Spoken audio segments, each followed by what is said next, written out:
It has been a long time since I posted about Clash Mini, but they just released a massive update, so what better time to come back? So in this video, we're going to talk about how they completely overhauled the gameplay. Then we're also going to highlight the 3 new troops, as well as a lot of the other changes they did. And then we are going to talk about the potential global release of this game. And the biggest thing that happened in this update is they completely reworked the gameplay experience. So basically how this works is that when you place your minis during the first round or whenever round you decide to play them, you can't move them after you play them. Your initial placement of where you play the minis really does matter now, because once they're there, you can't move them anymore. See, look, now that my Shield Maiden, Battle Healer, and Wizard are there, I can't move them anymore. They're just there. Also, you can see some of the artwork has been redone. This is the Windy Plains map, and the surroundings of it is completely different. The artwork in general for Clash Mini has always been so beautiful to me. It's so simplistic yet so detailed, and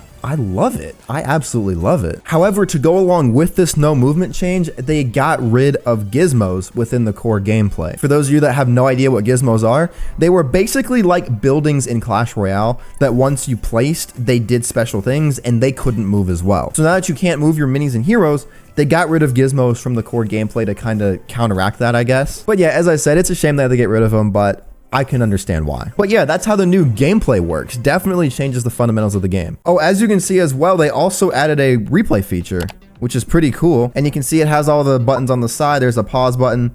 There's a speed up button as well. And yeah, you can see how everything works. It's pretty cool. I like it. So that's how the gameplay works. It is completely different from how it ever was before, as you saw. But this update isn't just about the gameplay. There's so much more to take a look at. So let's go ahead and do that. So I guess what better place to start with than the new troops? We have 2 new heroes as well as 1 new mini. The first new hero is Pink Fury. She is completely unique to Clash Mini, as she is not in any other Supercell game. Now, I'm gonna be completely honest with you. She is kind of confusing in how she works. Basically, like, all of her abilities are based off of how much elixir you spend, and then like how she defeats enemies that cost a certain elixir count. Yeah, it's really confusing. I'll show you some gameplay of her in a bit so that way we can kind of try to figure it out together. But then we also have the Grand Warden, who is a hero from Clash of Clans. Now, his abilities are much more simple. Thank goodness. Basically, all his abilities are about protecting your minis. He's much easier to understand, which is awesome. Also, doesn't his book kind of look like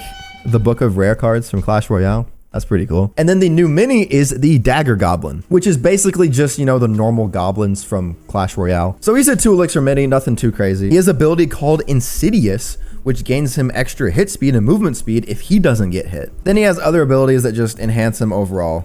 He's pretty cool. All right, so we're gonna do gameplay with all of these in a little bit, but there's a few other changes that I wanna highlight really quick that really do change the game. The first thing is how they simplified the currencies. So as you can see at the top, we have gold, we have gems, then we have hero shards, as well as crystal coins. Oh, and then there's also mini shards as well. So now there's only 5 currencies, which is awesome. In the previous rendition, look at all of the currencies there were. What is that? There's 8 of them in total. So basically they shrunk all of the hero shards into 1 hero shard. They also combined skill shards and hero shards to be the same thing. And then mini shards, gold, crystal coins, and gems, they all stayed the same. They also changed the trophy road a bit. Looks a lot different. Like, here's what the old one used to look like. It definitely is more in line with the previous stylistic choices of the game. And the new one is updated to look like what the game looks in its current rendition, which is good. And also the really good part about this trophy road compared to the previous one is that it will reset each season, so that way you can reclaim the rewards all over again. Unfortunately, there's no updates to clans or the raid bosses, which kind of sucks. I think raids have a super high potential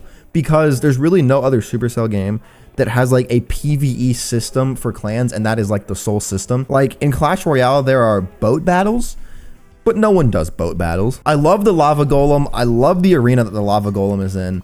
It's just, there's almost no incentive to doing the raids either, because the rewards you get from them aren't that great as well. I definitely expect there to be some changes to these in the future, but for right now, there's nothing. Then of course, as always, there's a bunch of skins that they added. I'm not going to showcase all of them because that would take way too long, but I really like this Grand Warden skin. It's like all the skins are kind of space themed. And this one's really cool. As you can see, it has like a custom scenery in the background. It just looks really cool. But anyway, let's play a game with Pink Fury. Then I'm also going to share my thoughts about the future of this game and if I think global release is in the near future. All right, Pink Fury, we're going to put her up front with an E-Wiz. And then we're going to do a Spear Goblin. We'll do a Spear Goblin front and center and move the E-Wiz here, actually. So global release at this point, I think it's inevitable. Now, I know that's probably a hot take, because a lot of you are probably like, oh, this game's been out for so long and it hasn't made like that much progress. So like, why would it release globally? Here's the way I look at things, right? Supercell has invested too much into this game for them to not release it globally. This game came out in 2021. All right. They have invested almost 2 years into this game. Why would they kill it? Also, I think this new gameplay update was an amazing stepping stone towards a global release. It simplifies things while also making it more strategic at the same time, if that makes any sense. We're going to save Elixir so that way my Pink Fury can gain a buff. See, look, I didn't spend 3 Elixir. She has 3 Elixir next to her, which means that she gets an increased movement speed and attack speed. What was I saying? Oh yeah, the new gameplay mechanic and how it's different. But basically, it makes it simpler because you don't have to worry about where your opponent's minis are. Like, where they are is where they are. You don't have to worry about them moving anything. But also because you can't move anything as well, you got to be a lot more strategic with your initial placements based on what your opponents do at the same time. We also have the Goblin here as well. Let's do the Rampage ability to make him invisible. Oh, I didn't even realize that was a thing. Okay, that's cool. Also, 17 Elixir. So, yeah, I get Elixir back for using Pink Fury, right? Right? That's a thing? Okay. 6. We have 6 left over, yeah. Admittedly, there was an element of strategy that was lost by, you know, having to predict where your opponents would play their minis. But I think having to predict that much, it made the game too random and made it too hard to figure out for casual players. Now, you may say like, oh, the skill issue, get better. But there's a difference between skill issue and the game being fundamentally RNG based. And I think having that element of total randomness just made the game fundamentally too random, to be completely honest. That was Pink Fury, by the way. She still confuses me, dog. I'm sure once I play with her more after the update, I'll get the hang of her. But for right now, I still think she's confusing. All right, now let's play with the Warden. The Warden is a lot easier to use, so yeah. They also redid the Healing Temple board as well, which is this one. It looks pretty cool. I love this one. We're gonna do a bowler up front and then a stabby stab. So there's one issue I want to talk about that this update didn't address, and it is still my biggest gripe with the game. And see, look how the Warden gave shields to everyone. Isn't that cool? I like that. But my biggest gripe with this game still is its monetization. Now, monetization doesn't directly affect progression for the most part, which is great. I like that. This game is actually relatively easy to progress in terms of your heroes and minis.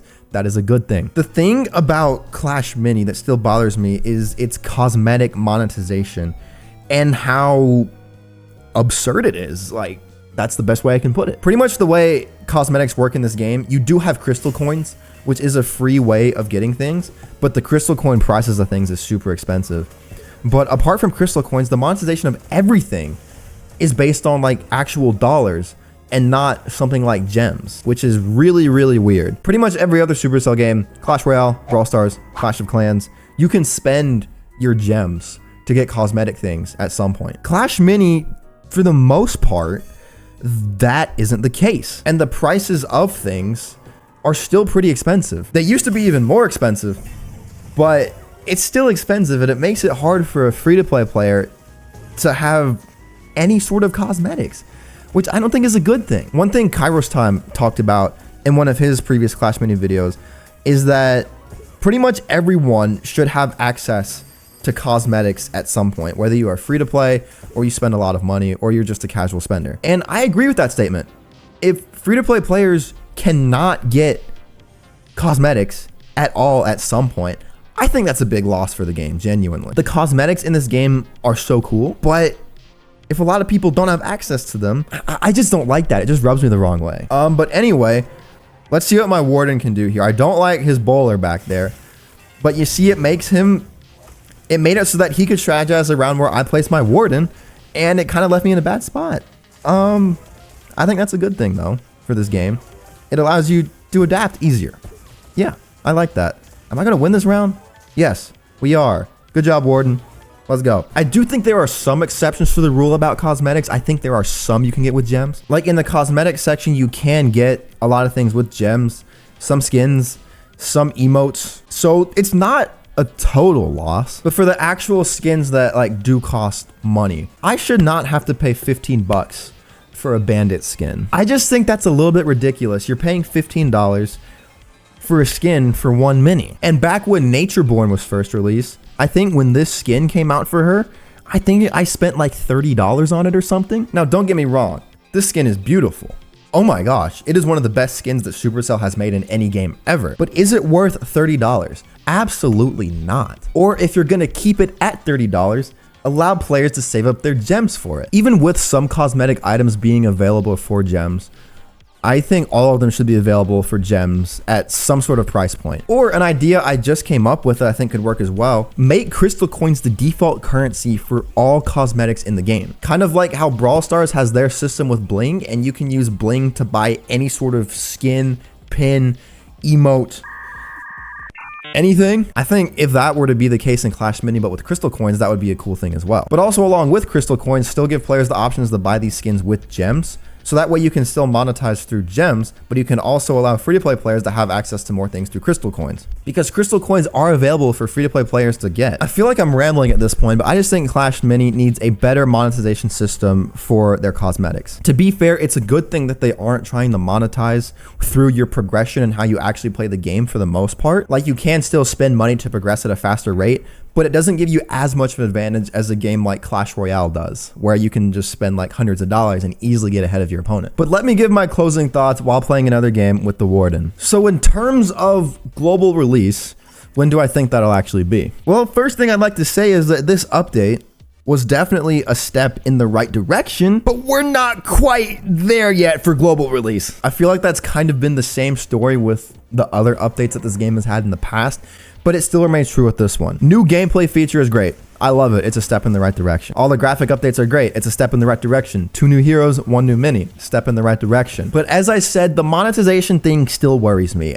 I think that's something that needs to be fixed before global release. Supercell, especially in more recent times, Clash Royale has gained the reputation of being pay to win, like in full force. Like that's the reality now. In order to kind of maintain a decent public perception of the game, they got to change the way that cosmetics are monetized in this game. To be completely honest, it's not a major issue because it doesn't necessarily affect the core gameplay of the game, but it's just the way, it's just the optics of it all.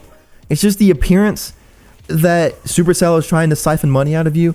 It's just the way it seems. I know it's not the case, but that's just the way it seems. That's really my only gripe, really. So in terms of an actual date or a time frame and when I think this will happen, I think global release will happen sometime in late fall or winter. If I had to give you an exact month, I would say December 2023. Brawl Stars was released in December 2023. I think it'll be the same thing with Clash Mini. It gives them time to do 1 or 2 more updates to polish the game, and then they can also build a catalog of minis and heroes for global release as well. But yeah, I think December is when this is gonna happen. Oh my gosh, this video was so long. This video is insanely long. But if you enjoyed this video, then be sure to check out this video right here. YouTube thinks you'll like it. I'm sure you'll like it as well. And be sure to stay tuned for the next Clash Mini video.